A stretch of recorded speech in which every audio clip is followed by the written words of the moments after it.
Hi everyone, welcome to Football DNA. You know here we like to do the hot topics and the topics of the day. Today I'd like to welcome Mr. Jamie Lawrence, Mr. Robin Shroot. Fellas, how are we doing? Welcome to Football DNA. Right, son. All good. So the topics at the minute, you know, with the programme Hungry in Paradise coming out, I know everyone around here has been through the academies themselves and that. So what happened?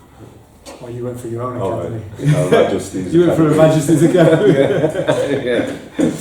So the big thing is the talking points, you know, is you know, parents and the kids and growing up and getting into the academies, being promised a dream, and then when it all fails and they get released at a certain age, after the academy days are finished, 17, 18s, is there enough help for this? You know, for the lads that come out of this? And obviously we can speak from experience. I mean, touching on Jay, this is what Jay, I mean, known Jay for ages, and this is what you've done for the last, how many years? Done it for about 10 years.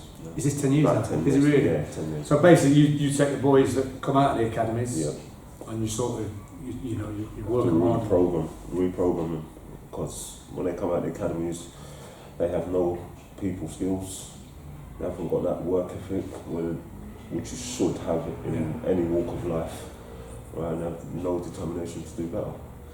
Do you find that then? So is that most of the lads that come out of the academies? Most of the lads. You get the odd one who are mentally strong and they want to get back into the game and they do whatever it takes to get back into the game.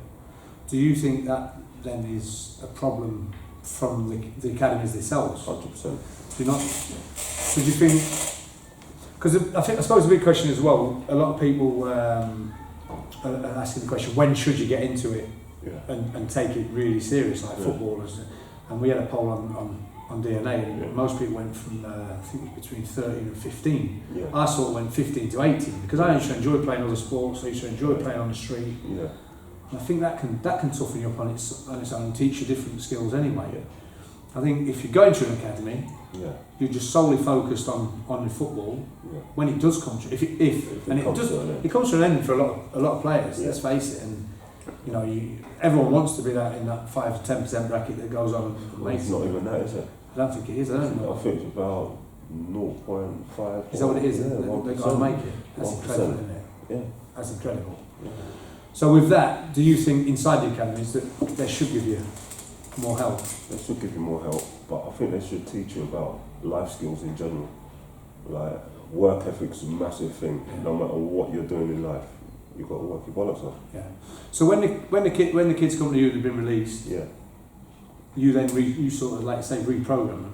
Yeah. Do you teach them the stuff you teach? Is it just football, or is it teach them football? Yeah. That's the way of getting their attention, obviously. Yeah. Right. Teach them about manners, respect, arriving on time, little things, and teamwork. Yeah. Right. Yeah, massive skills. Yeah, massive skills in anything you do. I mean, speaking, Robin, I know you got released from Wimbledon at what age was that? 16. That was 16. You came straight to J after that. No, I was in the college system for a year and a half, 2 years. Staines, isn't it? Yeah. And playing Staines. Yeah, and then after that, of course, I was still hungry to chase my dream, but I trained with Jamie as a 17-year-old in summer first, and that was how I came across Jamie. Yeah. So that was like sort of... Actually, it was a year after I'd been released. Was it? So one summer after I'd been released, and I trained with Jamie for the first time at 17. So, so how long ago was that? That was 12 years ago. 12 years ago. Now, well, yeah, 13 years. Did you think even at that time, did you get any help when you got released, or was it just, sorry son, it's not to do? Yeah, I think I was in quite an unfortunate circumstance, because Wimbledon moved to Milton Keynes in that year, right. And I was told I was released in April. I had no chance to go find myself another club. Yeah. No chance. And that's an unfortunate brutality of it. I would hope I'm one of few that's been released that way, but it's still... Yeah, it happens all the time. Yeah, like, kids are like pieces of meat. Yeah. Dashed by the wayside. We're not given a second thought. No. Yeah. And I think that's where probably the problem lies. Yeah. You know, you need to teach them, like you say, the life skills before that to cope with if they are released. Not everyone's going to make it. No. Well, if we're saying 1%, Yeah. that's a lot of players left by the wayside and broken dreams everywhere. Yeah. And I suppose if you're not mentally tough, which you're 17, 18, you're not really going to be, are you? Especially if you've not been taught it and prepared for it in different ways. Especially nowadays, because they're money going all around the place. Like when they're at clubs, everything's done for them. They don't even have to pay a bill. No, it's true. Right, so when they get released, where do they start? Yeah. So it's like it's almost like, you know, when I did it, it was YTS. Yeah. It was apprenticeship. You've done jobs. And you did jobs. You had to do jobs. You had to look after yourself. It made a man of you pretty quick. I left straight from school at 16. Went into this, and the environment you went in there was very different to now. You had to have people skills. You had to have respect. It's little things like first team changing room, you would have to knock the door. First team, you didn't even go and knock it at times, even if you had to go in. You were scared to go and knock it. It's like your parents, you know what I mean? Yeah, and I suppose it does teach you respect. I'm not saying it's a good thing or a bad thing. I think it was good because it did teach you the respect, and you know how to talk to people. I mean, now I see a lot of the young lads just sat around on their phones and there's no interaction. There's not really a lot of respect. That's harsh because some have respect. They've been brought up right, but I think personally that did me the world of good being brought up in that environment, because you know, as much as you enjoy your football and your playing, you know, it was one of them you had to learn respect quickly. Learn respect. Yeah, exactly. And like I say, doing the jobs, it made you mentally strong. Mental strength as well, because you're not going to have it your own way all the time in life. You're going to go through tough times. Absolutely. You know what I mean? Absolutely. So do you think, you know, getting rid of the apprenticeship, because now I know they're not meant to do a lot of jobs. I know they don't do no jobs. They don't do anything. I know at certain clubs, the managers will still say, listen, we've been through it, it made more of a man of us. Yeah. So that you encourage them to do the jobs, but I don't think you're actually allowed to make them do the jobs. No, you're not. Do you think that's a good thing? I think that's a poor thing. I think they should still do their jobs, learn their trade, right, from the bottom upwards. They get too much too soon, these boys as well. And when you're a young kid and you're getting thrown ridiculous amounts of money, you have no value. No, you've got it. You know I agree with that. And that's probably one of the roots of all evil, but it's one of the roots of the problem, I think, for me. If people are getting contracts at 13, 14 and being promised when they get to turn 17, they're getting 30, 40 grand.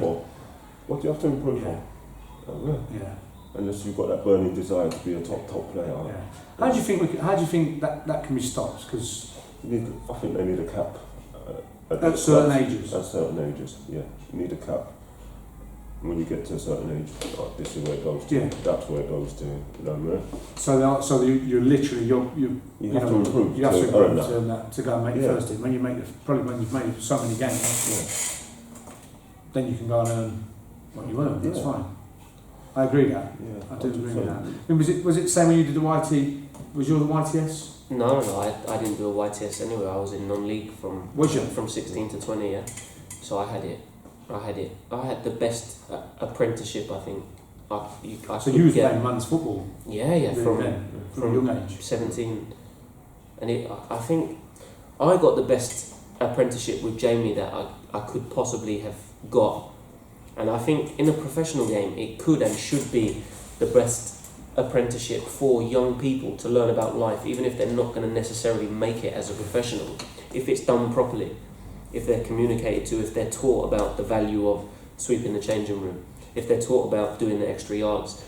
Because it's so, the way I've been set up for life, if I don't have football, is like nothing else, because of what I was subjected to with Jamie. And you got that from Jay? Yeah. From Jay, yeah. Because what did he bring to you? Was it like because I know he works you hard. I know and he gives you some tough love at times. Did you need that at the time? Did you need a bit of toughness and?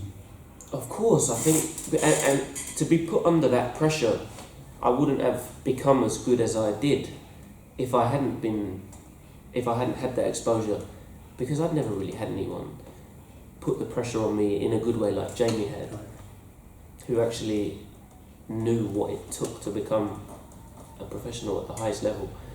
And in academies, I think they're a little bit resigned to knowing that. 99% of the boys are not going to have careers. Yeah. So I don't think they put them under the same. And you see this thing about the academies are only doing it for 1 or 2 players, and the others are just making up the numbers so they can have someone to train with and play with. It's like a numbers game, isn't it? Yeah. A lot of these academies. It is that is all it is. I was out of my group of under 16s, out of all the boys in my age group, I'm the only one to have had a professional career. Really? Regardless of the lads who got given full-time contracts from 16 to 19, no one else is playing professionally. It says a lot, doesn't it? I mean, like you touched on sweeping the floor and things like that. It's not just a case of sweep the floor for the sake of it. It's actually teaching you things and teaching you, you have to work hard. You have to do something, and values. That came in a different way with Jamie. For instance, to run to the line and back, to go past the line and back. Yeah. And you do it, and you blow, and your hands are on your knees, and you want to stop. No, you go again. That repetition of you have no ceiling. Right, relentlessness is exactly the same lesson, but dressed up in a different way. Yeah. That desire for excellence. So you think, probably the point we're trying to make on that is, so the academies, how do we make them better? They've probably got to push the lads further now. But I Push them harder in I think certain you ways, push them teach harder. them. But I think coaches should be accountable as well. Mm-hmm. You know what I mean? So if they're not producing players and people as well, because we are all humans, right? They should be out of a job. Yeah, it makes you right. You should be judged on, firstly, the people you're producing, shouldn't you? Yeah. The respect levels they've got when they go somewhere else. Yeah. So like I say, if they do get released, they can go to another job or whatever it is, and they know how to talk to people, they know how to go and shake someone's hand. And look in their eyes when they're talking to them. Talk to them properly, exactly. Eyes never lie, sir. The eyes never lie, someone taught me that. So I mean, you was a massive success story from Jay, because after you've been with him for a couple of years, was it? You end up going to Birmingham from there, and starting your career again, and went on from there, which is a brilliant thing. And I know, right at home, it was, even Zavon Hines at the minute, who was a little bit older. I was with him at West Ham, and he came to you, didn't he, and sort of resurrected his career again. But with me, Jim, it's not only if they've gone on and played football. I've got a couple of boys, Casey and Kevin McCarran, who've got black taxi drivers, and I'm just as proud as them as I have as the boys who played football, because they become proper men. You know what I mean? Yeah, no, I love that. That's brilliant, isn't it? And if you can make them through football, like you say, it grabs their attention, doesn't it? Yeah, it grabs their attention. It grabs their attention. So you've got the certain influence there. I had the great bunch who was this lot. Yeah. After about 6 7 months, even though I was hard on them, they would manage themselves. And we spoke about this the other day. Like, we manage our own change room as well. Yeah.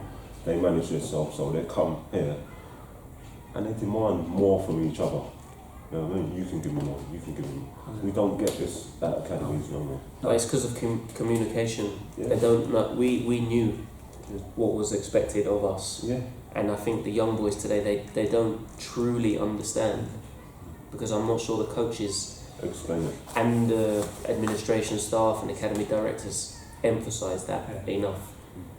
Yeah, I don't think you can put. It's not seen to the importance of that, is there? No. I mean, you have to be teaching them more. You have to be. It's the message that's delivered to them every day. You've got to challenge them. That's the issue. You know what I mean? And they don't challenge. Yeah. The players come to training, turn up, there for an hour and a half. You get these stupid sports scientists. Oh, he's in his red zone. Yeah, Stop. I never get that red zone. I know it's a different subject, but I never get that red zone. How do you know where you can go? If you get to that red zone, you stop. Well, I want to see what happens on Saturday then. You're on this red zone. The red zone. Don't run past me. Yeah. Don't run past me. Please don't run. I'm not allowed to chuck you. Yeah. You know what I mean? It's crazy. It is crazy. I think probably therein lies a lot of the problem. But that also comes down to the fact that the kids and players are assets, and just financially, it's if a club can't cash in on someone because there's a risk of injury by the book, then that's the problem. But you get injured when you're not conditioned.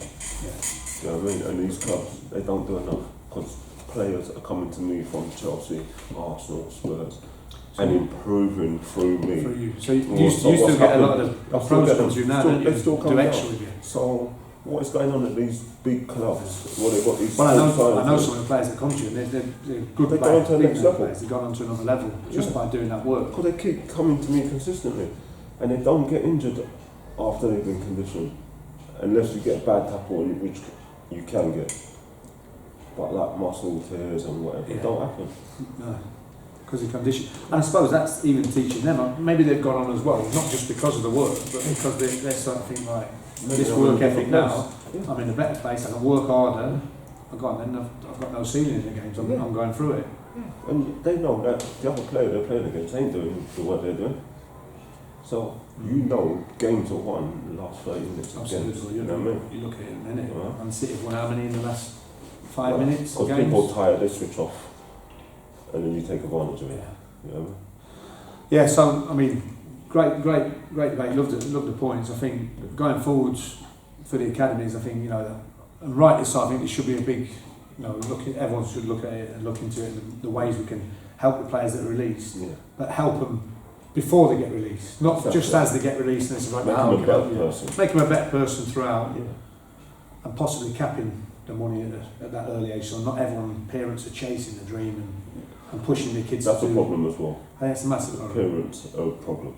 Right? They're living their dream through their kids. It's not fair. It's not fair. No, I agree. I agree. I mean, my boy, just speaking from personal, my boy was good at football until he was 12, 13, and he crossed the rugby. And I saw a new side of sport really there from rugby, and I quite like what I saw. I mean, you go to football and the parents are on the sideline telling them what to do and digging. I was never one that bad. I'd put the odd little comment in the way to run, and because I thought sort of knew where it should be, and so I'd say run around the back, and probably too much. You shouldn't have said anything really, but I see some of the parents really going for it on the sidelines, and there's arguments every week and that.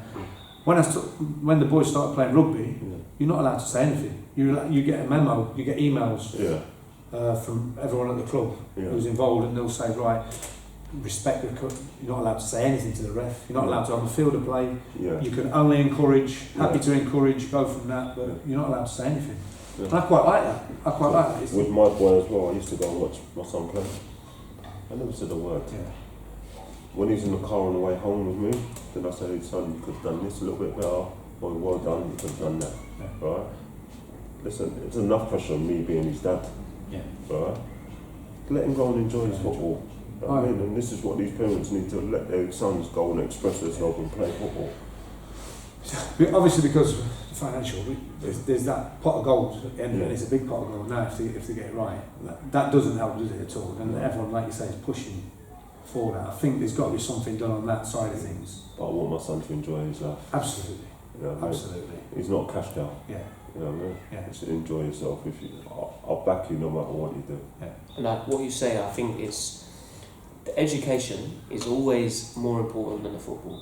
Always. I'm very fortunate I came from a good background, and maybe not everyone is lucky to have that, but I was always communicated education is more important, and there are other things outside this. I played football, I played cricket, I played tennis, everything, which is half the reason I can move so well, I would like to think. But I was always, it wasn't the end of the road if I didn't make it as a professional. Only when I came to Jamie and I realised I probably had half a chance, then it became more. But that's a good point. I think that's a good point. You know, like the different sports and that. I mean, I was always tennis until 15, 16, and that was the time. And right, I've got to decide what I'm going to do. And it was always going to be football, but I think just playing the tennis helped me footwork so much. I was always on the go. I was always balanced, and took that into football. I think that really helped. I think a lot of people don't. They're just football. It's a hindrance, a big hindrance. We used to play cricket down here sometimes on a Friday jam set, just bring the stumps in the back. And it's great social skills as well, isn't it? Brilliant. You're learning, like, football's very, you're in your team, you're in your bubble, you've got teammates all around you all the time. If you do your own sport, I think you learn to look after yourself a little bit more. You're mentally tough. Individual sports, you've got no one to hide behind. You're on your own resilience. So I think it's a big thought. Doing it's around here as well, down here. You couldn't hide here. You couldn't hide. Right, in my sessions, you could not hide. No, which is a good thing. Yeah, because you would get dug out by your teammates and you get dug out by me. And that's probably the environment you create as well. Yeah. If your teammates are doing that, I mean, some of the most successful sides I've been in. Like you say, they managed themselves. They've been in. If you weren't doing it, you was told by your teammates. No one saw it. When I was at Bradford, mate, Stuart McCall used to come up to me like, Jam, been going to London too much, mate. Would he? I was going to say, would he? Slow it down. We're going to get promoted this year and we need you. Alright? I say, all right, I won't go to London for a month.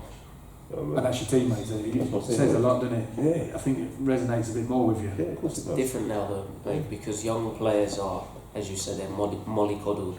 So you can't Talk to them the same. it's such a shame. You can't be honest. No, the tough love, but for the benefit of them, Yeah. is really, as I've got older, I've discovered it's really difficult to communicate. I think that starts at home as well, though. Yeah, this is what I was going to say about the generation thing. Jem told me off back in the day, and I went home and I said, Dad, Jamie was on me today.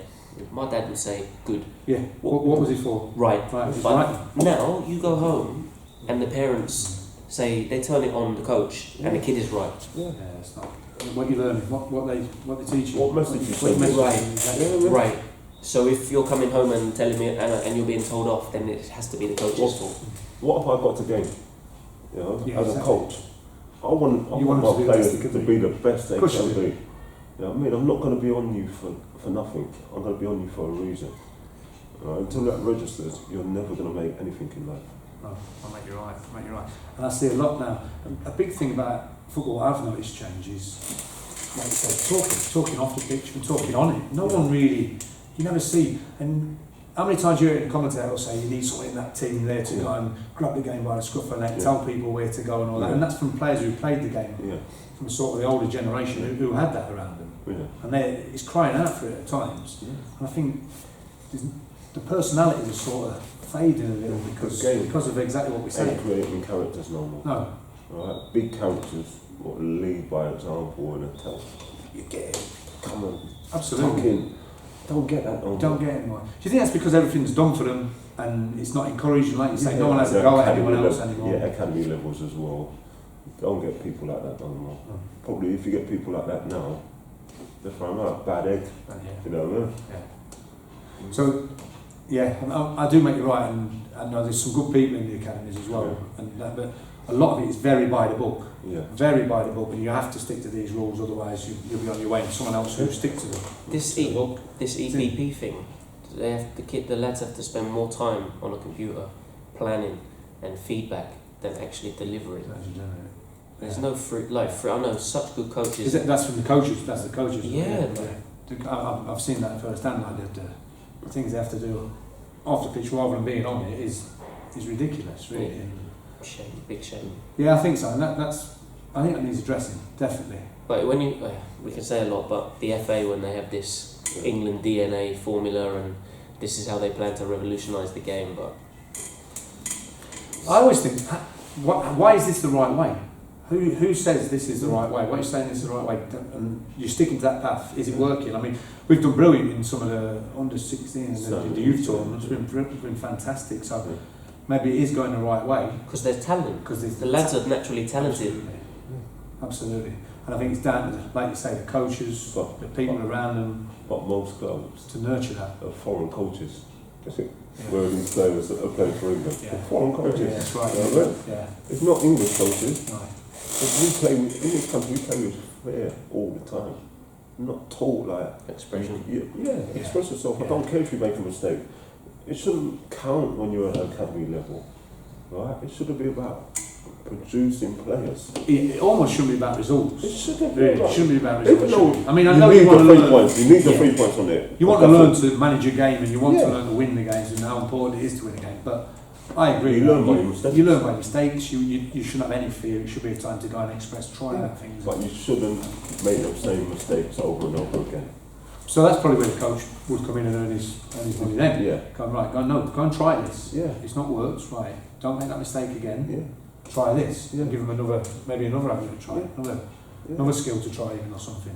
But these coaches, they don't challenge themselves, man, as well. Coaches so you think that's a coaching problem as well? Coaching problem as well. Think outside the box and they just do it on the straight. Obviously, read out the book. Different players have got different strengths. So how do you improve individual players? You've got to be a proper coach to be able to do that. You've got to be. I agree, and you've got to think about it and think how you can get the best. He couldn't have had the ball. He was the best player, but he couldn't have had the ball at first. And I said one little thing to him: always get across the front post, right? Always. And you know who I learned that off? Martin O'Neill used to go mad if someone never got across the front post. Right? and he started doing it. Started scoring goals. Yeah. Did you get a few goals from that as well? I've not scored many, but I have scored goals across the front post. Really? Yeah. Did you think the J as well? Of course, every time, as soon as See, the that's right how man important a coach is. whips his foot, pulls his foot back, You're across. Someone's got to get across the front. Yeah. So that just shows the importance of good coaching, doesn't it? And just a little snippets you can give people. Yeah. That's from playing the game yourself and learning from some of the best. Yeah, even though I'm assistant manager now, I'm not a shouter and all that, Jim. But I'll go around the whole change room and give every single player a pointer. Right? Our wide player is so talented, goes past people like they're not even there. But he hasn't had 1 assist all season. Right. So on Saturday I said to him, right, I want 5 crosses every half. Right? Even though he come off after 20 minutes. But you have to give him little pointers in what you want from them. You know what I mean? Yeah. Absolutely. Centre forwards. I don't want you to show feet all the time. That's what I said to him as well. He used to come feet all the time. Yeah. So listen, Mix it. you've got guy behind. Yeah. I don't care if you're not quick. Yeah. Got to guy behind. Yeah. You stretch the game, alright? Then you can come and get the feet, Yeah. alright? But you've got to mix up your game.